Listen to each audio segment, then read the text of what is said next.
నమస్తే, welcome to midday debate. ఆంధ్రప్రదేశ్పై BJP వరాల జల్లు కురిపించింది. వికసిత్ ఆంధ్ర, వికసిత్ భారత్ అన్న నినాదంతో ఎన్నికల బరిలో దిగిన కమలనాథులు రాష్ట్రాన్ని సర్వతోముఖంగా అభివృద్ధి చేసేందుకు కావాల్సిన చర్యలన్నీ చేపడతామని హామీ ఇచ్చింది. ముఖ్యంగా విశాఖ స్టీల్ ప్లాంట్ ప్రైవేటీకరణ అనేది కేవలం వైసీపీ కల్పిత గాథ అని, అసలు కేంద్రంలో అలాంటి ఆలోచన లేదని బీజేపీ ఏపీ ఎన్నికల సహ ఇన్ఛార్జ్ సిద్ధార్థ్ నాథ్ సింగ్ స్పష్టం చేశారు. అలాగే వచ్చే 5 ఏళ్లలో అమరావతిని పూర్తి చేయడంతో పాటు పోలవరం కలను కూడా సాకారం చేస్తామని భరోసా ఇచ్చారు. ఇవి కేవలం ఎన్నికల కోసం స్థానికులు చెప్పే మాటలేనా, లేక కేంద్రం ఈ హామీలను ధృవీకరిస్తుందా అన్నది ఇంకా తేలాల్సి ఉంది. మొత్తానికి అత్యంత కీలకమైన అంశాలను తెరపైకి తీసుకొచ్చిన కమలనాథులు కూటమి నేతృత్వంలో ప్రభుత్వం ఏర్పాటు చేస్తామనే ధీమా వ్యక్తం చేస్తున్నారు. ఇంతకీ వీరి వ్యూహం వర్కౌట్ అవుతుందా? బీజేపీ ప్రస్తావించిన అంశాలు ఏపీ అభివృద్ధికి ఎంత కీలకమైనవి? వీటి పట్ల ప్రజల స్పందన ఎలా ఉండనుంది? ఇవి అంశాలపై వాటి మిడ్ డే డిబేట్లో మనం చర్చిద్దాం.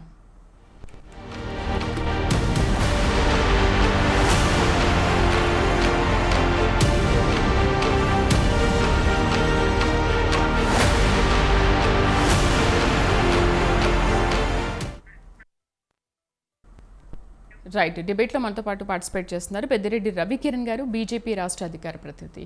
నమస్తే అండి రవికిరణ్ గారు, ఉగాది శుభాకాంక్షలు అండి మీకు. రవికిరణ్ గారు థ్యాంక్ యూ అండి.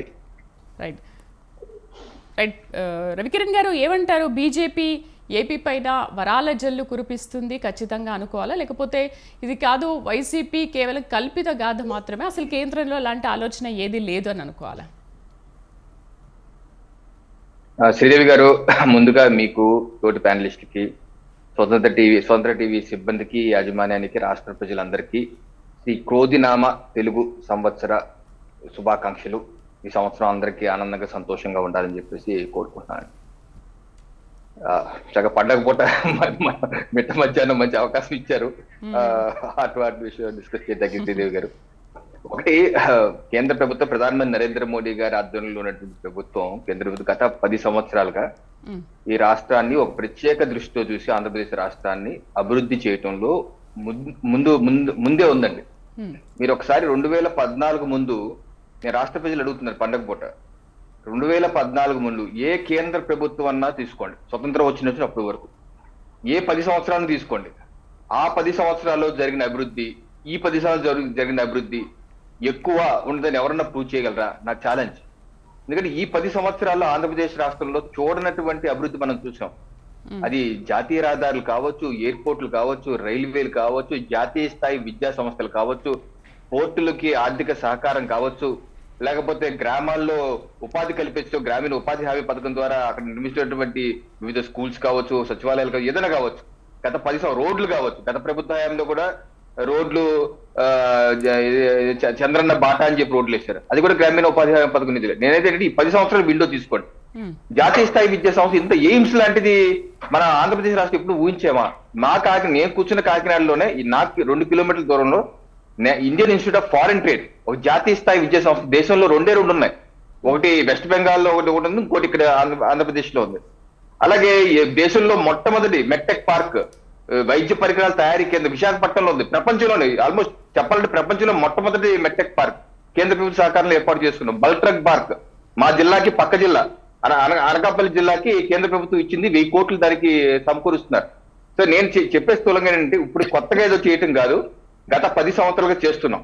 అయితే మీరు అడిగినటువంటి ప్రశ్న, ఈ 3 అంశాలు, ఇది విశాఖ స్టీల్ ప్లాంట్, పోలవరం, అమరావతి నిర్మాణానికి కేంద్ర ప్రభుత్వం మొదటి నుంచి కూడా సహకరించింది. మొదటి చంద్రబాబు నాయుడు గారి ప్రభుత్వ సమయంలో కూడా సహకరించింది, నిధులు కేటాయించింది. ఆ నిధుల ద్వారా ఆ ప్రభుత్వం కొంత నిర్మాణం చేశారు, ఆ వాస్తవం. ఆ తర్వాత ఆ ప్రభుత్వం దిగిపోవడం జరిగింది. జగన్మోహన్ రెడ్డి గారి ప్రభుత్వం వచ్చి అది మొత్తానికి అటకెక్కిచ్చేసి ఏ కార్యక్రమాన్ని అప్పుడు చేపట్టిన ఏ ఒక్క కార్యక్రమాన్ని ముందు తీసుకెళ్లకుండా మధ్యలో ఆపేయడం జరిగింది. అయితే ఈ మధ్య కాలంలో కూడా కేంద్ర ప్రభుత్వం అనేక మార్లు వాళ్ళ కేంద్ర ప్రభుత్వ బడ్జెట్ లో కూడా శ్రీదేవి గారు అమరావతిలో వివిధ భవనాల నిర్మాణానికి, కేంద్ర ప్రభుత్వం సంబంధించిన భవన నిర్మాణాలకి చూడండి, 2022-23 హౌసింగ్ అండ్ అర్బన్ అఫైర్స్ మినిస్ట్రీలో బడ్జెట్ కేటాయించి 4000 కోట్లు బడ్జెట్ కేటాయించి సెక్రటేరియట్, ఇది construction of 300 members staff quarters for AG at Amaravati, అలాగే construction of GPRA quarters at Amaravati, construction of holiday home at Vijayawada, construction of common central secretariat Amaravati, ఇవన్నీ 4,000 కోట్ల రూపాయలు కేటాయించి మీరు ప్రతిపాదన పంపంటే జగన్ ప్రభుత్వం వారు పంపలేదు ఇప్పటి వరకు. సో అటువంటి అనేకమైన ఆగిపోయినాయి. అలాగే కేంద్ర ప్రభుత్వ సంస్థలు కూడా భూ కేటాయింపు కూడా పూర్తిగా చేయలేదు ఇక్కడ అమరావతిలో చేయలేదు, ఇక్కడ మౌలిక వసతులు ఇంప్రూవ్ చేయలేదు కాబట్టి. సో ఎన్ని ఆగిపోయి ఉన్నాయి. సో మాకు వచ్చినటువంటి ఎన్నికల మా పార్టీ ఎన్నికల సహాయ ఇన్ఛార్జ్ సిద్ధార్థనాథ్ సింగ్ గారు చెప్పేది ఏంటంటే, ఆంధ్రప్రదేశ్ లో రేపు వచ్చేటటువంటి ఎన్డీఏ ప్రభుత్వం అలాగే కేంద్రంలో వచ్చే ప్రభుత్వం కూడా రెండూ కలిసి అమరావతిని ముందుకు తీసుకెళ్లి సాకారం చేసే ప్రయత్నం చేస్తాము. అలాగే పోలవరం విషయంలో కూడా పోలవరం కూడా గత ప్రభుత్వ హయాంలో కొంత 72% ఎంతో అయింది. ఈ ప్రభుత్వం వచ్చాక మా రివర్స్ టెండరింగ్ అన్నారు, టెండర్ బిడ్డర్స్ మార్చారు, మెగాన్ తీసుకొచ్చారు, ఏదో అయ్యింది, మధ్యలో ఆగింది, మధ్యలో డిలే చేశారు. డిలే అయిన తర్వాత మళ్ళీ డయాఫ్రమ్ వాల్ పాడైపోయింది. ఆ డయాఫ్రమ్ వాల్ ఎందుకు పాడైందో దానికి టైం పట్టేసింది. అసలు పార్లమెంట్ లో కూడా కేంద్ర ప్రభుత్వం చెప్పింది ఇప్పుడు వచ్చినటువంటి ప్రభుత్వం చాలా స్లోగా చేస్తుందని కూడా చెప్పడం జరిగింది పార్లమెంట్ లో కూడా. స్పష్టంగా అది నా దగ్గర రాతపూర్వక స్టేట్మెంట్ కూడా ఉంది, అంత స్పీడ్ గా చేయట్లేదని. సో ఇలాగా తాత్సారం చేయడం వల్ల గత ప్రభుత్వంలో హయాంలో 72% ఇప్పటికీ ఎక్కడ వేసిన గొంగలు అక్కడే ఉంది, శ్రీదేవి పెద్ద కదలేదు. అందుకే సిద్ధార్థ సింగ్ చెప్పారంటే ఇక్కడ వచ్చేటువంటి ప్రభుత్వం టీడీపీ ఆధ్వర్యంలో ఏర్పడిపోయే ఎన్డీఏ ప్రభుత్వం రాష్ట్రంలో కేంద్ర ప్రభుత్వం కలిసి ఇంకోటి అసలు సోషియో ఎకనామిక్ సర్వే కూడా చేయాలి. శ్రీదేవి గారు గత పార్లమెంట్ లో ఇటీవల 31/7/2023 విజయసాయి రెడ్డి గారు అడిగారు పోలవరం పరిస్థితి ఏంటి, ఎంతవరకు ఏంటి అని అడిగితే కేంద్ర మంత్రి బిశ్వంత్ సింగ్ టోబు గారు చెప్పింది ఏంటంటే, in December 2020 PPA sought certain additional information complaints from state government on the same, primarily requesting the state government to undertake socio-economic survey, prepare detailed project report. However, the state government has not provided requisite document till date. అయితే socio economic survey చేయమని వివిధ డీప్లాక్ చేయమని అంటే ఇప్పుడు వరకు ఇవ్వలేదు అన్నారు. So ఇటువంటి అనేకమైన అడ్డంకులు ఉన్నాయి. ఆ అడ్డంకులు రాష్ట్ర ప్రభుత్వం సరిగ్గా చేయట్లేదు. సో వచ్చే మా ప్రభుత్వం తెలుగుదేశం ఆధ్వర్యంలో వచ్చే రాష్ట్ర ప్రభుత్వం, బీజేపీ ఆధ్వర్యంలో కేంద్ర ప్రభుత్వం ఈ సమస్యలను పరిష్కరించి ముందుకెళ్లే ప్రయత్నం చేస్తామని చెప్పేసి అనడం జరిగింది. అంటే కిరణ్ గారు అంటే ఏంటి, ఇప్పుడు మీ కేంద్రం నుంచి సహకారం ఉంది కానీ రాష్ట్రంలోది అమలు పరచట్లేదు, వాళ్ళు ఫాలో అవ్వట్లేదు, వాళ్ళు ఏది కరెక్ట్ స్టేట్మెంట్ ఇవ్వట్లేదు అని అనుకుంటున్నారా? అదే కదండి, ఇప్పుడు ఏదైతే ప్రభుత్వం మారాకండి, ప్రభుత్వం చంద్రబాబు ప్రభుత్వం జగన్మోహన్ రెడ్డి ప్రభుత్వం వచ్చాక రివర్స్ టెండరింగ్ అని చెప్పేసి మొత్తం ఆపేశారండి వర్క్లన్నీ. అది కేంద్ర ప్రభుత్వం కూడా అప్పుడు వద్దని చెప్పింది, మీరు ఆపద్దు ఈ టైంలో, ఎందుకంటే ఆల్రెడీ ఆ ప్రభుత్వం వచ్చినప్పుడు మార్చారు. రివర్స్ వేరే వాళ్ళకి ఇస్తే నవయోగ ఎవరు ఇస్తే వాళ్ళు నవయోగ తీసుకున్నారు, వేరే రాయపాటి వాళ్ళకి ఇస్తే అది తీసి నవయోగకి ఇచ్చారు. వాళ్ళు అట్టాగా ఒకసారి మార్చారు, మీరు వచ్చాక మళ్ళీ మారిస్తే టైం డిలే అవుతుంది, ఇబ్బంది అవుతుంది అన్నారు. అయినా సరే మేము మార్చుకుంటాం అన్నారు. రివర్స్ టెండరింగ్ అన్నారు, 2,000 కోట్లు ఏదో అయ్యిందన్నారు, రాబడతా ఉన్నారు, ఏం రాబట్టలేదు. మళ్ళీ సంవత్సరం పోయాక ఆ టెండర్లు మళ్ళీ పెంచారు అనుకోండి, అది వేరే విషయం. కానీ దీనివల్ల ఏంటంటే టైం డిలే అయిపోయింది, టైం ఆల్మోస్ట్ సంవత్సరం పాటు వేస్ట్ అయిపోయింది శ్రీదేవి గారు. ఆ తర్వాత వరదలు వచ్చేసినాయి. ఆ వరదల కారణంగా అప్పుడు ఆ ప్రభుత్వం వేసిన డయాఫ్రమ్ వాల్, నదీ గర్భంలో డయాఫ్రమ్ వాల్ వేయాలి.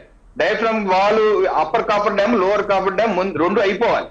ఆ డయాఫ్రమ్ వాల్ అయితే వేసేసిన కానీ వరదలు వచ్చాక ఆ అప్పర్ కాపర్ డ్యామ్ లో వచ్చినటువంటి కన్నాల నుంచి వచ్చేసి డయాఫ్రమ్ వాల్ కొట్టుకుపోయింది. అది కొట్టుకుపోయిందనే విషయం కావడానికి 2 ఏళ్ళు పట్టింది. అది మళ్ళీ వచ్చి మొదలైన ఇప్పుడు ఆ డయాఫ్రమ్ లో ఏం చేయాలని ప్రస్తుతం అక్కడ ఆగిపోయింది. దానికి అంతర్జాతీయ నిపుణులు కావాలి. మరి ఎన్ని అంటే సమస్యలే కదా. అలాగే నిర్వాసితుల విషయంలో జగన్మోహన్ రెడ్డి గారి పాదయాత్రలో కొన్ని హామీలు ఇచ్చారు.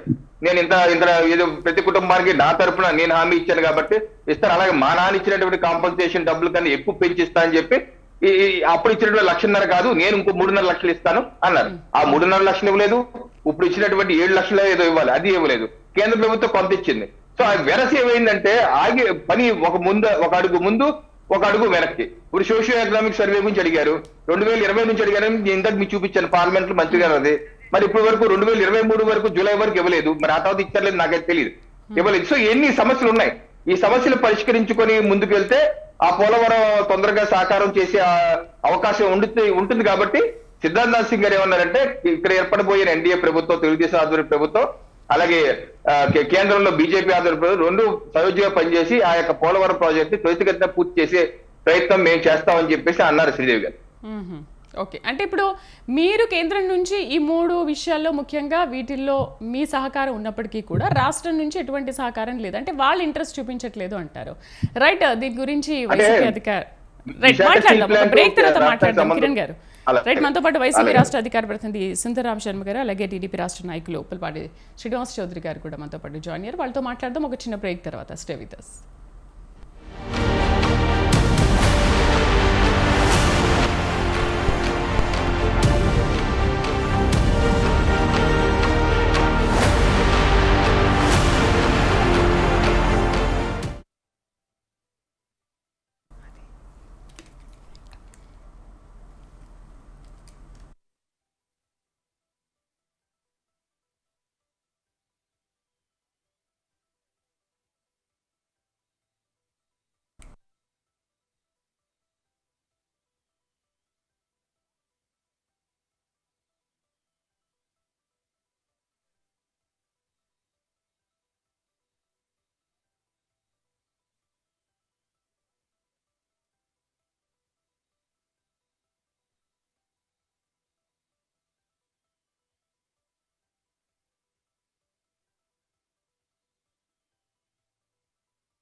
Welcome back. టీడీపీ రాష్ట్ర నాయకులు పుల్పాటి శ్రీనివాస్ చౌదరి గారితో మనం మాట్లాడదాం. నమస్తే శ్రీనివాస్ గారు.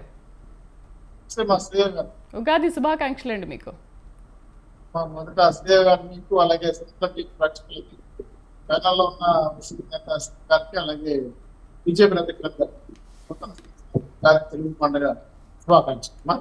రైట్ శ్రీనివాస్ గారు, ఏంటి మేము అధికారంలోకి వస్తే అఖండ మెజార్టీతో గెలిచాక ఖచ్చితంగా పోలవరం నిర్మాణం కానీ లేకపోతే విశాఖ స్టీల్ ప్లాంట్ నిర్మాణం కానీ ఇదంతా కూడా మేము అన్నీ చేస్తాము, అందరికీ న్యాయం చేస్తామని చాలా గట్టిగా చెబుతున్నారు. ఏంటి అంత ధీమా ఏంటి మీకు? మేము అధికారంలోకి ఖచ్చితంగా అఖండ మెజార్టీతో వస్తామని అంటున్నారు. చాలా సింపుల్ అమ్మా. నేను పెద్ద క్వశ్చన్ అడిగారు, అయినా చెప్పాలి కదా, తప్ప కదా. ఈరోజు రాష్ట్రంలో ఈసీ ఐఏఎస్ ఆఫీసర్లను ఎందుకు ట్రాన్స్ఫర్ చేసిందో మీకు అర్థమైంది. అలాగే టీడీపీ ఆఫీసులు తగలబెడుతున్నారు, మా పార్టీ నాయకులపై దండయాత్ర చేస్తున్నారు, ఆయన తెరవకుండా ఎదుర్కొంటున్నారు. అలాగే సిబిసిడి ఆఫీసులు ఈ మధ్యకాలంలో రహస్య పత్రాలను తగలబెట్టారు. మరి ప్రభుత్వం వస్తుందని తెలుసు కాబట్టి తప్పులు చేసిన అధికారులను తప్పించుకోవడం కోసం పత్రాలు తగలబెట్టారు. అలాగే మద్యం కేసులు పూర్తి స్థాయిలో ఢిల్లీ నుంచి ఆ డొంక ఆంధ్ర రాష్ట్రంలో కదులుతాను. ఒక పక్క అధికార పార్టీ నాయకులతో రాజీనామా చేసి జనసేన, తెలుగుదేశం పార్టీ, బీజేపీ వైపు పరిగెడుతున్నారు. సో టోటల్ గా వైఎస్ఆర్సీపీ కాదు. అయితే ఈ దేశ ప్రశ్నలు కూడా రాష్ట్ర విలువలు, రాష్ట్ర భవిష్యత్తు సంబంధించిన విషయాలు. ప్రధానంగా పోలవరం ఈ రాష్ట్ర జీవనాన్ని, దాన్ని మా తొగ్గులక్ మహానుభావుడు జగన్మోహన్ రెడ్డి గారు పండగ పూట కూడా ఎందుకు చేయాలని నాకు అర్థం కావట్లే. పూర్తిగా రైతుల ఆత్మహత్యల్లో మొదటి స్థానం, పౌల ఆసుపత్రులు 2వ స్థానంలో గెలిపినాం. ఇంకా పోలవరం పూర్తి చేసి ఉంటే 2 ఎకరాలు 3 ఎకరాల పొలాలకు నీళ్లు ఇచ్చుంటే ఆ రైతులు బంగారు పంటలు పండించేవాళ్ళు, అన్నపూర్ణ ఆంధ్రప్రదేశ్గా అభివృద్ధి అయ్యింది. దాన్ని ఎట్ట నీళ్ళలో పూర్తి చేశారు. అసలు ఇది గ్యారేజా అర్థంగా ఉంటుంది. ఆనకట్ట కడుతున్నారా, గ్యారేజ్ అవుతుందా, బ్యారేజ్ చేసేసినారా, ఆ జీవోలు ఏవో రాసేవాళ్ళు కనబడట్లా. ఆ తర్వాత పాదయాత్రలో జగన్మోహన్ రెడ్డి గారు ఒక మంచి వరం ఇచ్చారు. మా నాన్న కన్నా ఆర్ఆర్ ప్యాకేజీలో ఎక్కువ మంది మీకు డబ్బులు తక్కువ ఇచ్చారు, నేను ఇంకా పెంచిస్తాను. అది అల్లే కలిపిపోయింది. ఇవన్నీ విషయాలని కూడా మన మిత్రులు కిరణ్ కుమార్ చెప్పారు. అయితే వాటర్ ద్వారా 955 మెగా కరెంటు వచ్చే అవకాశం కూడా పోలవరం నుంచి ఉంది. ఈరోజు పెడా వాయించేసిన కరెంటు కోతలతో ఇవన్నీ కూడా పోలవరం ఆంధ్ర రాష్ట్రం జీవనాడి, ఆ జీవనాన్ని బతికించాలని చెప్తే గత ప్రభుత్వం 70-75% పూర్తి చేస్తే దాన్ని తుంగలో దొక్కేసి ఆ యూసీలు ఇవ్వకుండా దానికి వచ్చిన పోలవరానికి వచ్చిన డబ్బులు కూడా వేరే బటన్లు కూడా మార్చుకునేసి పోలవరాన్ని పూర్తిగా ఇంకా చెప్పాలంటే దాన్ని ఒక శ్మశానంగా మార్చేసి దాని మీద ఎంతో ఆశలు పెట్టుకున్న రైతులు వాళ్ళ కళ్ళల్లో కారం కొట్టాడు జగన్మోహన్. సో పోలవరాన్ని ఆగా మేఘాల మీద మా ప్రభుత్వాలు 3 పార్టీ అధికారులకు వచ్చిన తర్వాత పూర్తి చేస్తామని, ఈ రైతులు ఆదుకునే బాధ్యత తీసుకుంటామని మా ఉమ్మడి అజెండానే, మా ఉమ్మడి పార్టీ నాయకులు కూర్చొని మాట్లాడుకొని ఖచ్చితంగా పోలవరం రాజధాని, విశాఖ స్టీల్ ప్లాంట్ విషయమైన నిర్ణయాలు తీసుకున్నవి. అయితే గత ప్రభుత్వంలో దీన్ని కాపాడుకుంటూ వచ్చాం, ఈ ప్రభుత్వం గాలి వదిలేసింది. స్టీల్ ప్లాంట్ విషయంలో మాట్లాడడం 22 మంది ఎంపీలు ఇచ్చారు, 8 మంది రాజ్యసభ సభ్యులు ఇచ్చారు, 31 మంది అయ్యారు. కనీసం స్టీల్ ప్లాంట్ విషయమైన నోరెత్తుకోగల, కనీసం ఐరన్ ఓర్ స్టీల్ ప్లాంట్లు కేటాయించడానికి రాష్ట్ర ప్రభుత్వం కృషి చేయాలా. పక్క రాష్ట్రంలో తెలంగాణ ఐరన్ ఓర్ ఉంది, ఛత్తీస్గఢ్ లో ఉంది, కర్ణాటకలో ఉంది. ఎక్కడ కూడా ఐరన్ ఓర్ కేటాయించి ఉంటే విశాఖ స్టీల్ ప్లాంట్ లాభాలు నడుస్తుంది. అంతెందుకమ్మా, కడప స్టీల్ ప్లాంట్ 3 సార్లు కొబ్బరికాయలు కొట్టాడు, పహారీ కూడా కట్టలేదు, తొరకాయ కాంపౌండ్ వాళ్ళు కట్ల. సో ఇటువంటి సిచ్యువేషన్ లో ప్రభుత్వం అప్పులు చేసి కుప్పలు పెట్టి మాకు పప్పుల బెల్లం పండిస్తుంది తప్ప ఈరోజు రాష్ట్రం అభివృద్ధి లేదు. ఒక పక్క ప్రాజెక్టులు, ఇరిగేషన్ ప్రాజెక్టులు పూర్తిగా మొత్తం కుదేలైపోయాయి. నీటి సమస్య తీవ్రంగా ఉంది, సాగునీటి సమస్య, త్రాగునీటి సమస్య 2 ఎండాకాలం తీవ్రతం అయిపోయింది. సో రాష్ట్రం అంతా కూడా ఒక రకంగా చెప్పాలంటే అగ్నిగుండంగా మారిపోయింది ఈరోజు ఎండాకాలం. ఈరోజు ఎక్కడ చూసినా పంటలు ఎండిపోతున్నాయి. క్రాప్ హాలిడే ప్రకటించే ప్రసరిస్తాం. గతంలో తూర్పుగోదావరి చేసి వెస్ట్ గోదావరిలో కూడా చాలా మంది పంటలు ఆపేశారు. ఇంకో పక్క చేపల చెరువులు, రొయ్యల చెరువులు పూర్తి గాలికి వదిలేశారు. ఎందుకంటే నీళ్లు ఉంటే కదా ఆక్వా పరిశ్రమ డెవలప్ అయ్యి. ఒక రకంగా చెప్పాలంటే ఏ రాష్ట్రమైనా, ఏ దేశమైనా బాగుపడాలంటే నీటి దారం ఉండాలనే విషయాన్ని పూర్తిగా దొంగదొక్కేసి ఈ రాష్ట్ర శ్రీనివాస్ గారు, అంటే మీ ప్రభుత్వ హయాంలో రైతుల్ని నెగ్లిజెన్స్ చేశారు, పట్టించుకోలేదు కాబట్టి ఇప్పుడు వైఎస్ఆర్సీపీ హయాంలో రైతుల పట్ల అంత ప్రేమ జాలి చూపిస్తుంది, వాళ్ళు బాగుండాలి అని అనుకుంటున్నారు. బట్ వాళ్ళకి రైతు బంధు కానీ రైతు బీమా కానీ ఎవ్రీథింగ్ అన్నీ కరెక్ట్గా ఇచ్చారు కదా. మరి మీరెందుకు ఆ టైంలో, మీరున్న టైంలో రైతులను ఎందుకు నెగ్లిజెన్స్ చేశారు? ఈ ప్రభుత్వమే రైతు భరోసా ఇవ్వలేదమ్మా, మీరు పట్టించుకోలేదు కాబట్టి అందుకనే వీళ్ళు ఇప్పుడు ఇచ్చారు కదా. మా ప్రభుత్వం ఏంటంటే మాకున్న కొత్త ప్రభుత్వం ఆ రోజు ఆర్థిక లోను, రోడ్డు బడ్జెట్ ఉండడం వల్ల, రెవెన్యూ లోటు ఉండడం వల్ల అనేక అంశాలపైన సాధ్యమైనంత వరకు మేము డ్రిప్ ఇరిగేషన్ డెవలప్ చేశాం. రైతులు రుణమాఫీ చేయడానికి ప్రయత్నం చేసి 50,000 పైచీలకు, అలాగే రైతులు పనిముట్లు సబ్సిడీ కింద ఇచ్చేవాళ్ళం, విత్తనాలు సబ్సిడీ ఇచ్చేవాళ్ళం. మీకు విషయం గుర్తు చేస్తాను, ఆ ప్రభుత్వానికి ఈ ప్రభుత్వానికి తేడా. గతంలో విత్తనాలు అమ్మే స్టోర్లో విత్తనాలు అమ్ముడు పోయేవి కాదు, ఎందుకంటే రాష్ట్ర ప్రభుత్వం సబ్సిడీ కింద ఎరువులకి రైతులకు ఇచ్చేవాళ్ళు, ఎరువులు విత్తనాలు. ఈ గవర్నమెంట్ లో ఎక్కడ విత్తనాలు ఇచ్చింది లేదు, ఎరువులు ఇచ్చింది లేదు, కనీసం రైతులు నీళ్ళు ఇచ్చే పరిస్థితి కూడా లేదు. ఎందుకంటే గతంలో మేము కాంపౌండ్ నిర్మించాం, చెక్ డ్యాములు కట్టాం, నీటి గుంటలు కట్టాం, గ్యారేజీలు కట్టాం, అలాగే బ్యారేజీలు పూర్తి స్థాయిలో నిర్మించడానికి ప్రయత్నం చేసి చాలా మంది రైతులకి సాగునీరు అవకాశానికి అంద్రినివా, గాలేజీ, సూర్య సవంతి బ్రహ్మాండమైన నదుల పైన ఆనకట్టలు, కరకట్టలు కట్టి పెద్ద ఎత్తున సాగునీటి కార్యక్రమం చేయించాలని కూడా గతంలో కడప కూడా నీళ్ళు సాగడం మర్చిపోయారు జగన్మోహన్ రెడ్డి గారు. సో ఈ రోజు మాకు బాహుబలి ప్రాజెక్టు ఏర్పాటు చేసి కుప్పంలో రాత్రి ఒక మిషన్ పెట్టి ఒక 5 ట్యాంకర్ నీళ్లు పోసి తెల్లారి కూర్చి చెట్టు మాయం చేసి కూర్చున్నాం. సో అటువంటి డ్రామా కార్యక్రమాలు తెలుగుదేశం పార్టీ చేయాల. పట్టిసీమ నిర్మించింది, అలాగే పోలవరం ప్రాజెక్టు పూర్తి చేయడానికి ప్రయత్నం చేశాము. అనేక అంశాల పైన మేము ట్రేడ్ మార్క్ పెట్టుకున్నాం. ఇది జగన్మోహన్ రెడ్డి గారు చేయలేదు, తెలుగుదేశం పార్టీ చేసింది. అమరావతి నిర్మాణాల్లో కూడా దాదాపు 80% బిల్డింగ్లు కట్టాం. ఈ రోజు మేము నిర్మించిన భవనాల్లో కూర్చొని పరిపాలన చేస్తున్నారు. 3 రాజధానులు అన్నారు, 4 రాజధానులు, 1 రాజధాని కట్టాల, చివరికి 5 రాజధానులు కడతారు. ఎవరికి అర్థం కావడం ఇంకుంటే 30 రోజుల పరిపాలన చేసేది కూడా ఏమీ లేదు. చివరికి నోరు తెరిస్తే అబద్ధాలు మాట్లాడితే ఫేక్ న్యూస్ తప్ప ఈ రాష్ట్ర ప్రభుత్వం చేయగలిగింది ఏమి లేదు. 3 పార్టీలు, మా ఉమ్మడి పార్టీలు, మా ఉమ్మడి అజెండా ఈ రోజు ఖచ్చితంగా అమరావతి రాజధాని పూర్తి చేయడానికి కట్టుబడున్నాం. ఆ రైతులు కళ్ళలో కన్నీళ్లు కాదు, రక్తం కారుస్తున్నారు. గత 5 ఏళ్లుగా పోరాటం చేస్తా ఉంటే కనీసం 2600 కేసులు పెట్టారు వాళ్ళ మీద. మహిళలను కూడా చేరకుండా చివరికి చెరబట్టి కోర్టు చుట్టూ, లాయర్ల చుట్టూ తిప్పించి, జైలు చుట్టూ తిప్పించడం చూసాం గతంలో. కాబట్టి ప్రభుత్వం నమ్మిన భూములు ఇచ్చిన రైతుల పరిస్థితి కడగండ్లుగా మార్చే పరిస్థితి ఏర్పడతా ఉంది. కనీసం ఇంతవరకు వాళ్ళు చర్చలు కూడా జరపలే. ఈ దుర్మార్గమైన ప్రభుత్వం, ఆ రైతుల పరిస్థితి అంత ఘోరంగా ఉంది. ఇటువంటి సిచ్యువేషన్ లో అమరావతి నిర్మాణానికి కట్టుబడను, సిఆర్డీని పునరుద్ధరిస్తాం, ఖచ్చితంగా నవనగరాలు నిర్మిస్తాం, రాష్ట్ర సంపద పెంచుతాం, అలాగే పోలవరం పూర్తి చేస్తాం. కడప స్టీల్ ప్లాంట్ కాదు కదా, వైజాగ్ స్టీల్ ప్లాంట్ తో సహా కాపాడుకొని ఈ రాష్ట్ర జీవనావధోపాధి కల్పిస్తూ, రాష్ట్ర సంపదను పెంచుతూ, సంక్షేమ కార్యక్రమం ఇచ్చడానికి తెలుగుదేశం పార్టీ బృహత్తర ప్రణాళిక, జనసేన, తెలుగుదేశం పార్టీ, బీజేపీ ఏర్పాటు చేసిన విషయాన్ని మా ఉమ్మడి మేనిఫెస్టోలో రేపు విడుదల చేసిన ఉగాది తర్వాత అనుకున్నారు. కాబట్టి అది ఇంకా కాలపరిమితి ఎదుగుతుంది. కాబట్టి 100% రాష్ట్ర ప్రజలు దృష్టిలో పెట్టుకుని బీజేపీ వారు కూడా దీనికి సంబంధించారు. అందుకే ధైర్యంగా ముందుకెళ్ళగలుగుతున్నాం. ఈ రోజు రాష్ట్ర ప్రజలు సంతోషిస్తున్నారు. ఇన్ని ప్రాజెక్టులు, ఇంత అద్భుతమైన అమరావతి, ఇంతమంది కడప స్టీల్ ప్లాంట్ నిర్మించే సైడ్కి వస్తా ఉంటే ఖచ్చితంగా ప్రజలు మార్పు వస్తా ఉంది. అందుకే జనసేన, తెలుగుదేశం పార్టీ, బీజేపీ పొత్తుల్ని ప్రజలు ఆశీర్వదించారు. రేపు ఖచ్చితంగా గెలిపిస్తారు. 160 సీట్లు ప్లస్ మేము ఈ రోజు గెలవబోతున్నాం. ప్రతిపక్ష పార్టీ హోదా కూడా జగన్మోహన్ రెడ్డికి వచ్చే అవకాశం లేదు. కాబట్టి దాన్ని కూడా కొనదించుకోవడం తండలు పడుతున్నారు, ప్లేసులు మారుస్తున్నారు, అనేక చోట్ల అభ్యర్థులు మారుస్తున్నారు. ఇంకా కూడా మార్చే పరిస్థితులు జగన్మోహన్ రెడ్డి గారు ఉన్నారు. కాబట్టి ఇటువంటి సిచ్యువేషన్ లో ఓటమి భయంతో జగన్మోహన్ రెడ్డి గారికి కౌంట్ డౌన్ స్టార్ట్ అయ్యింది. తెలుగుదేశం పార్టీ, జనసేన, బీజేపీ ప్రభుత్వం 2024 జూన్ 4 తర్వాత ప్రమాణ స్వీకారం రెడీ అవుతున్నాయి. కాబట్టి దానికి సంతోషంగా ప్రజల ఆశీర్వాదం కోరుకుంటున్నాం. మా సభలు జయప్రదం అవుతున్నాయి, మా యొక్క ప్రచారం విస్తృతంగా జరుగుతా ఉంది. ఎండని కూడా చూడకుండా ప్రజలు ఆశీర్వదిస్తున్నారు. ఇటువంటి సిచ్యువేషన్ లో ఈ జగన్మోహన్ గారి ప్రభుత్వం రాష్ట్రానికి చేసింది ఏమీ లేదు. కాబట్టి వద్దు, మాకు హలో జగన్ బాయ్ బాయ్ అని చెప్పే పరిస్థితులు ఏర్పడతా ఉంది. ఇటువంటి రాజకీయ పరిణామాల్లో రాష్ట్రం వేడుకుతా ఉంటే ఇంకో పక్క ఇంకా అబద్ధాలు చెప్తూనే సిద్ధం సభలతో మద్యం ఫ్రీగా పంచుతూ సభల్ని వాలంటీర్లు పెట్టుకొని బ్రహ్మాండంగా సభలు జరిపేస్తూ మేము చేసేసాం బ్రహ్మాండంగాని 60 సభలు 600 సభలు పెట్టబోతారంట. వీళ్ళు ఎన్ని సభలు పెట్టినా, ఎన్ని సిద్ధం సభలు నిర్వహించినా కూడా జనం మూడ్ ఆఫ్ ది స్టేట్ మారిపోయింది. వాళ్ళు ఫిక్స్ అయిపోయారు. ఖచ్చితంగా 3 పార్టీలకి ఓట్లేసి అభ్యర్థి గెలిపించాలని డిసైడ్ అయిపోయారు. కాబట్టి జగన్మోహన్ రెడ్డి గారు వేస్తున్నటువంటి ఈ డ్రామాలు, ఈ కల్లబొల్లి మాటలు, ఈ ఉత్తుత్తి హామీలు, ఉత్తర కుమార ప్రతిజ్ఞలు కూడా ఎవరు నమ్మే పరిస్థితులు లేరు. కాబట్టి ఈ రోజు మా పార్టీలకి, మా పార్టీ అభ్యర్థులకి ఈ రోజు పెద్ద ఎత్తున రాష్ట్రంలో నిరాశపడేది కాకుండా రేపు 2 బట్టలలోకి ఎంపీకి, ఎమ్మెల్యేకి గెలిపించే పరిస్థితి ఏర్పడతా ఉంది. కాబట్టి మేము కూడా ఇటువంటి మంచి ఫలితాలు, మంచి అవకాశాలు ప్రజలు ఇచ్చినప్పుడు సద్వినియోగం చేసుకోవడానికి ప్రజల విస్తృతంగా వెళ్తున్నాం. ప్రజల ఆశీర్వాదం కోరడానికి 3 పార్టీల అభ్యర్థులు నిట్ట నిలువున 100% ఎండనక వానక కష్టపడుతున్నాం. రేపు వచ్చిన తర్వాత కూడా మాట నిలబెడుకుంటాం. వాళ్ళలాగా విశ్వసనీయత, మాట తప్పడం, మడమ తిప్పడం ఉండదు. మేము ఏదైతే హామీ ఇచ్చామో అది చేసి తీరుతాం, కట్టుబడతాం. రైట్. నమస్తే సింతారాం శర్మ గారు. నమస్కారం అండి. శర్మ గారు, ఏంటి కేంద్రం నుంచి అన్ని వైపులా అంటే మీరు ఏది కోరినప్పటికీ దానికి గ్రీన్ సిగ్నల్ ఇచ్చినప్పటికీ కూడా అసలు రాష్ట్రం నుంచి ఎటువంటి సహకారం లేదు.